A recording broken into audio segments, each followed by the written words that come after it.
Okey, para penonton, selesai bersama sahabat saya Ola Nordin tadi bersama Ustaz Syahri bertadabbur. Kita akan teruskan intipati program Assalamualaikum pada pagi ini bersama kita nak berbicara tentang Convocation Hufaz Nusantara. Wow, ini satu orang kata satu acara yang mungkin gilang gemilang, saya percaya.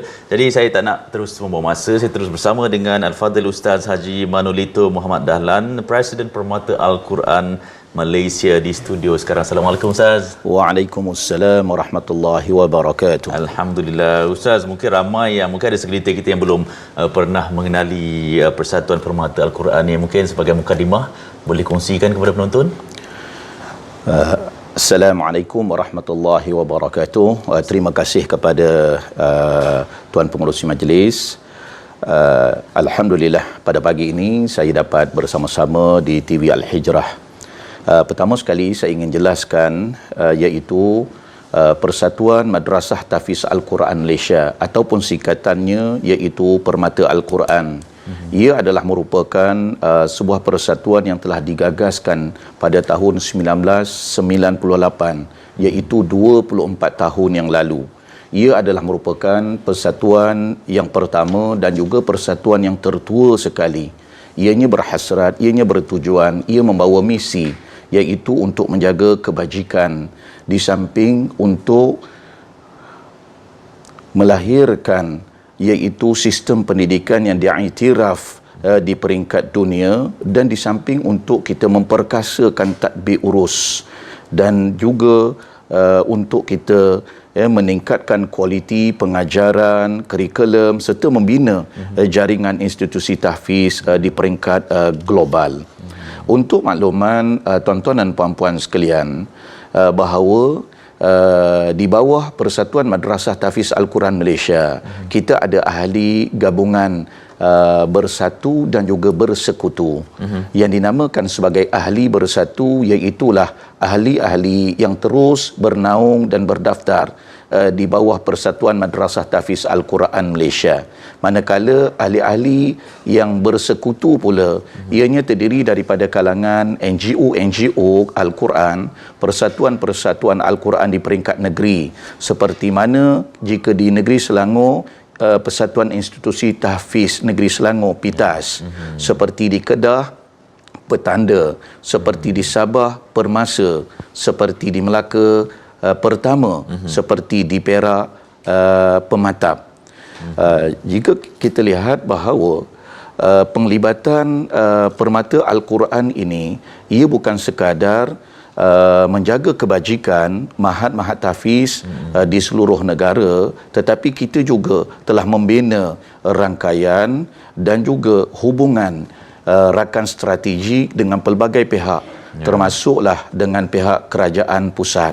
Seperti mana kalau kita lihat Permata Al-Quran telah pun dilantik menjadi Jawatankuasa Penggubal Dasar Pendidikan Tahfiz Negara, dan Permata Al-Quran juga telah dilantik menjadi Jawatankuasa Penggubal National Occupational Skill Standard di bawah Jabatan Pembangunan Kemahiran Kementerian Sumber Manusia.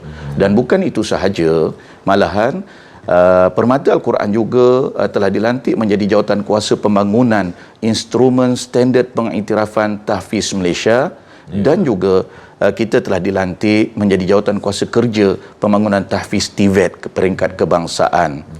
Di samping itu juga, kita juga sedang membina rangkaian bahawa kebajikan dan kelestarian mahat tahfiz ini bukan sekadar ianya di negara Malaysia, tetapi kita juga ingin membina rangkaian iaitu di peringkat Nusantara. Sebelum ini kita telah pun melaksanakan webinar kelestarian tahfiz Asia Tenggara, yang mana kita telah berjaya melibatkan 7 negara di Nusantara, iaitu Filipina, Indonesia, Kemboja, Thailand, Brunei, Singapura dan juga Malaysia.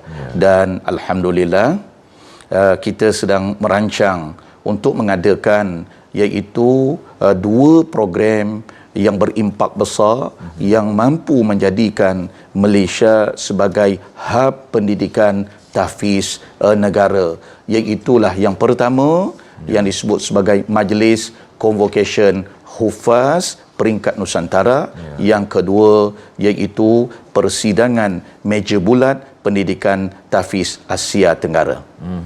Itu yang kita nak buka lagi tu sebenarnya, sebab difahamkan akan dianjurkan satu program convocation Hufaz Nusantara yang akan berlangsung di USIM dari 11 hingga 13 November 2022. Saya nampak ini satu acara yang begitu besar juga. Mungkin Ustaz boleh kongsikan tentang majlis convocation Hufaz dan persidangan meja bulat yang disebutkan tadi.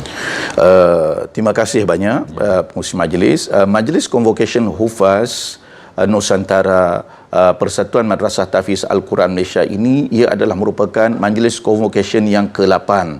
Ianya akan dilaksanakan pada 10, 11, 12 dan 13 hari bulan di Universiti Sains Islam Malaysia. Yang mana tema kepada majlis convocation ini ialah Hufaz Tonggak Pembangunan Insan Negara. Objektif kita ialah kita nak menghargai, kita nak menilai, kita nak mengiktiraf serta kita nak memberi anugerah kepada kerja buat yang hebat penghafaz-penghafaz Al-Quran 30 juzuk yang ada di dalam negara ini. Di samping kita cuba untuk menyedarkan pelbagai pihak, termasuklah pihak masyarakat, pihak kerajaan, bahawa komuniti Hufaz ini, ia adalah merupakan komuniti yang akan menjadi tonggak kepada pembangunan insan negara. Kita sasarkan, iaitu kita sasarkan ada 5 jenis persijilan, iaitu sijil syahadah, iaitulah sijil yang paling tertinggi sekali bagi penghafaz Al-Quran, sijil isban, kemudian sijil hafazan am, sijil motivasi hufaz. Yang mana sijil motivasi hufaz ini adalah merupakan sijil yang baru kita perkenalkan. Kita cuba untuk mengajak masyarakat di luar sana yang mana mungkin mereka tidak berkesempatan untuk mereka belajar di institusi tahfiz, tetapi mereka menghafal secara bersendirian, iaitu bagi mereka yang menghafaz 3 juzuk ke atas, mereka juga dijemput untuk bersama-sama menyertai majlis convocation Hufaz ini. Di samping persijilan yang kelima, ini juga adalah merupakan persijilan yang pertama kita cuba nak angkatkan menjadi persijilan dan menjadi satu perkara yang penting bagi masyarakat Hufaz, iaitulah sijil TVET Islami. InsyaAllah majlis convocation Hufaz ini ia akan masuk ke dalam Malaysian Book of Record, iaitulah majlis convocation Hufaz yang terbesar di Malaysia. Ianya akan dirasmikan oleh Yang Berhormat Menteri Hal Ehwal Agama Islam.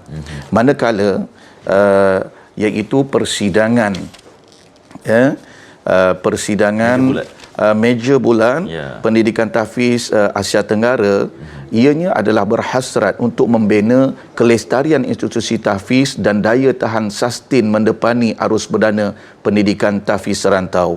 Di samping kita cuba nak membentuk jawatan kuasa jaminan kualiti Al-Quran serantau yang diwakili oleh 7 negara, iaitulah Malaysia, Indonesia, Thailand, Kemboja, Filipina, Singapura dan Brunei. Ia membawa maksud bahawa dengan hasil persidangan ini kita akan menggagaskan satu gagasan Majlis Tahfiz Asia Tenggara ataupun MATA. Ianya akan menjadi badan diplomatik perkongsian praktis terbaik Asia Tenggara untuk menjadikan Malaysia sebagai hub pendidikan Asia Tenggara.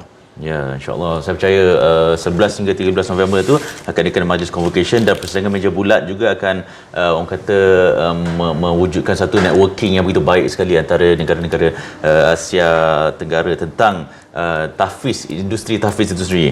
Ustaz, 1 minit berbaki, mungkin boleh war-warkan sekali lagi tentang acara yang akan dianjurkan. Baik, selain daripada convocation Hufaz dan juga persidangan pendidikan tahfiz Asia Tenggara, kita juga akan mengadakan pentas selebriti Hufaz, iaitu pada 12 November iaitu bertempat di dataran Dewan Tuanku Chancellor Universiti Sains Islam Malaysia, yang mana panel jemputannya ialah Datuk Kazim Elias Al-Hafiz, Haji Jofri Abu Bakar Mahmud dan juga Ustazah Asni Mansur. Moderatornya pula iaitu P.U. Hafiz dan juga Dai Aiman. Di samping itu juga kita akan mengadakan majlis khatam Al-Quran dan juga munajat perdana. Dan di samping itu juga kita akan mengadakan pertandingan qasidah peringkat Malaysia dan pertandingan Global Game Tahfiz. Kita menyediakan pelbagai hadiah-hadiah yang hebat, iaitu qasidah RM3,000 bagi pemenang, bagi Global Game pula iaitu RM1,000. Jadi saya jemput kepada tuan-tuan dan puan-puan dan juga kepada seluruh masyarakat di dalam negara ini untuk hadir bersama-sama, insya-Allah. InsyaAllah. Terima kasih banyak Ustaz Haji Manolito Muhammad Dahlan, Presiden Permata Al-Quran Malaysia, berbicara tentang Convocation Hufaz Nusantara dan juga persidangan meja bulat yang akan dianjurkan tidak lama lagi. Terima kasih banyak, semoga sukses selalu hendaknya. Baik, para penonton, kita nak berehat sekejap. Kita akan kembali selepas ini dalam pengisian lanjut. Assalamualaikum. Waalaikumsalam.